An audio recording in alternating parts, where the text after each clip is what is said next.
والعاقبۃ للمتقین اما بعد فاعوذ باللہ من الشیطان الرجیم بسم اللہ الرحمن الرحیم۔ معزز ناظرین و سامعین، السلام علیکم ورحمۃ اللہ وبرکاتہ۔ اکثر سوال یہ کیا جاتا ہے کہ ہر کام سے پہلے بسم اللہ کیوں پڑھی جاتی ہے؟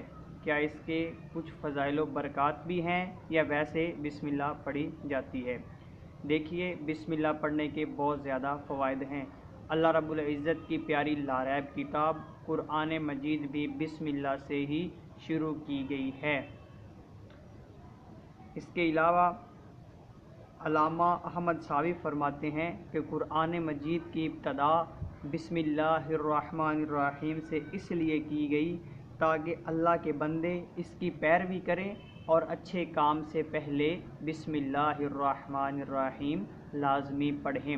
اس کے علاوہ حضرت ابو ہریرہ رضی اللہ تعالی عنہ سے روایت ہے کہ پیارے آقا صلی اللہ علیہ وآلہ وسلم نے ارشاد فرمایا کہ جس اہم کام کی ابتدا بسم اللہ الرحمن الرحیم کے بغیر کی جائے وہ کام ادھورا رہ جاتا ہے۔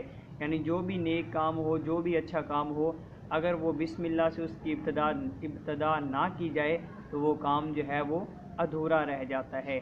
دیکھیے، بسم اللہ الرحمن الرحیم کے بہت زیادہ فضائل ہیں۔ یعنی جب بھی ہمیں کوئی کام شروع کرنا چاہیے تو اس سے پہلے بسم اللہ الرحمن الرحیم پڑھ لیں، کیونکہ یہ رب تعالیٰ کا بابرکت نام ہے اور اس میں اللہ تعالیٰ نے اپنے دو صفاتی نام کا ذکر کیا ہے، الرحمن اور الرحیم۔ لہٰذا تمام مسلمانوں کو چاہیے تو ہر کام کے ابتدا سے پہلے بسم اللہ الرحمن الرحیم لازمی پڑھیں۔